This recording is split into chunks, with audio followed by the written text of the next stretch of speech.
Hello and welcome to the Room of Truth. I am Queen Doro and today's video is all about communicating with spirits. How do the spirits reach out to us and why would they? So,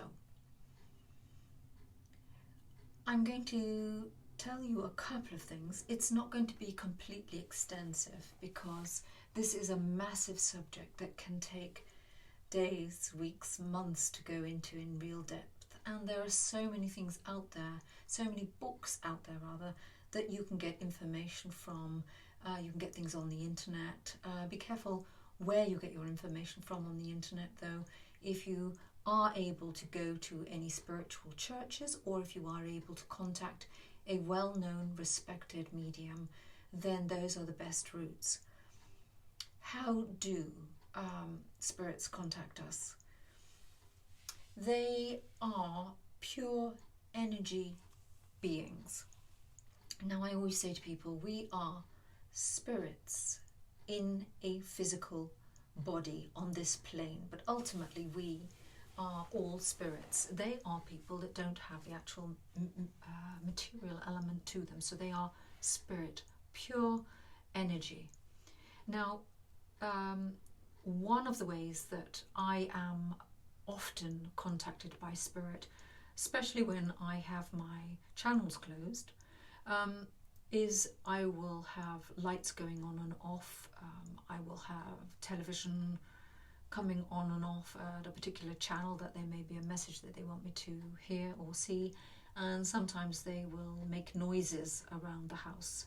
There will be knockings, doors banging, sometimes doors are left open, sometimes where I currently am they will let me know whether they are happy with my actions or not so happy with my actions. I have a friendly ghost that we inherited where we live, and he lets me know in no uncertain terms whether I am doing the right thing or not. And by this I mean this particular person, I'll say person, but it's a spirit, is friendly, he's not malevolent. He plays little mischievous tricks, he will hide things, he will return them when you ask, and he will open doors. He'll close them too. If you want them open, he will close them. If you want them closed, he will open them, to the point that I have locked doors and come back to find them wide open. And now what I've done to stop him doing this is I have placed bells on the door handles, and this means that I am not going to find any doors suddenly opening, because the bells actually make a noise, so he can't do it without me noticing or hearing. So how else do they communicate? As I said, they go through lights. You'll find lights will start to flicker. You will find they will go down and up, and if you communicate with them, you can basically tell them that you want them to go lights down for a no and up for a yes. I find if I get emotional, maybe I'm watching a film, maybe something's happened in my life that causes me to be emotional, then I will literally find that lights are affected around me, whether the television will suddenly switch on or off. I think it's me, could be somebody else telling me to calm down. The internet will go down whenever I am angry. So again, that could be them telling me to calm down. I don't think it's me influencing it, and it's too much of a coincidence for it to be occurring just out of the blue. It seems to always happen every time I get angry. Now, how can you increase your intuition?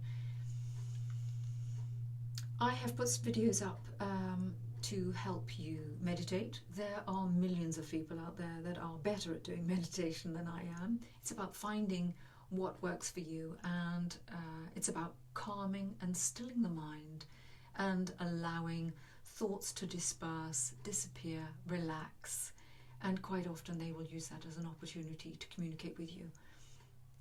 Another way that they communicate with you is through smells. Perfumes, Yes, cigars, for example, is a very common one. If somebody has a particular brand of cigar and I'm doing a reading for someone, I will smell a cigar and that might be their trademark. Or cigarettes, whether they're menthol or normal cigarettes or a particular brand. As an example, my mother, I don't want to go into too much personal detail, but my mother loved lilies. And so when my mother decides to drop in and visit me, I will have lilies.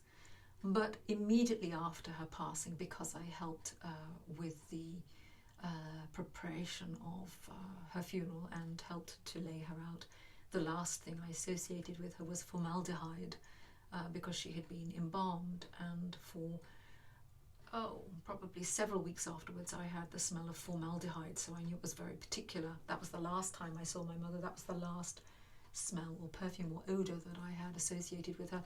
Thankfully, now many years later, it's back to her favourite flowers. Lilies are much, much nicer.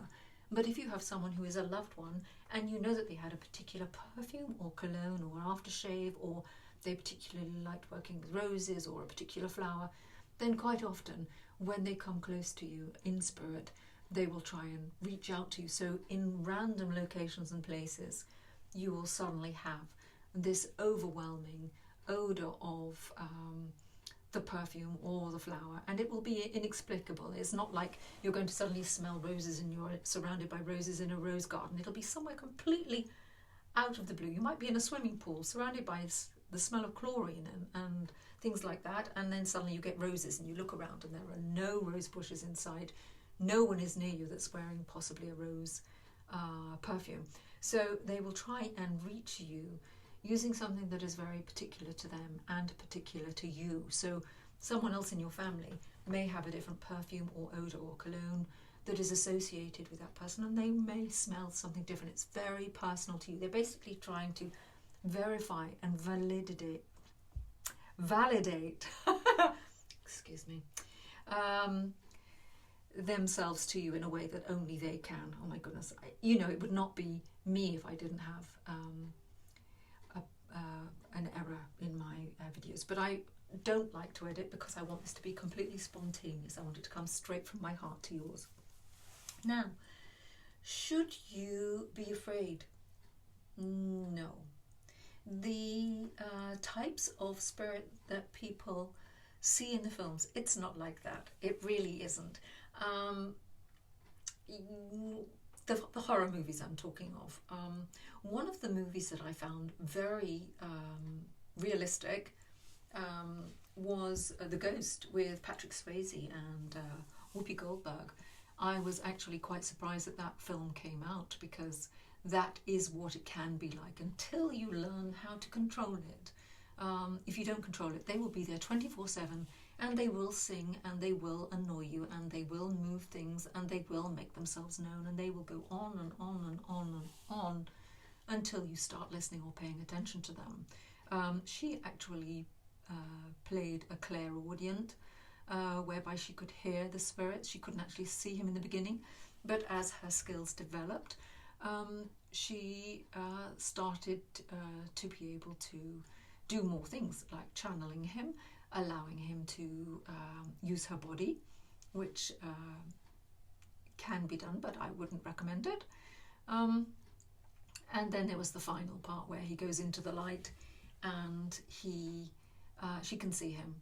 So it takes an awful lot of energy for them to show themselves to you. You can ask them to show themselves if you are not too concerned. If you are afraid in any way, shape or form, they are not there trying to frighten you. They will literally not show themselves. They will show themselves if you ask them to, and if you are ready, willing and able to.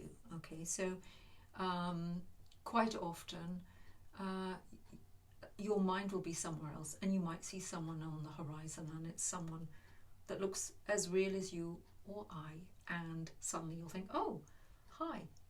And it's only when they disappear that you realise that they are not of this plane. So those are a couple of questions for today and a couple of answers. I hope that you've learnt something new. If you have any questions, do let me know. Please like, subscribe share, put the notifications on, and join me on Facebook if you'd like to hear more. So I'm Queen Doro, this is the Room of Truth, and it's bye for now.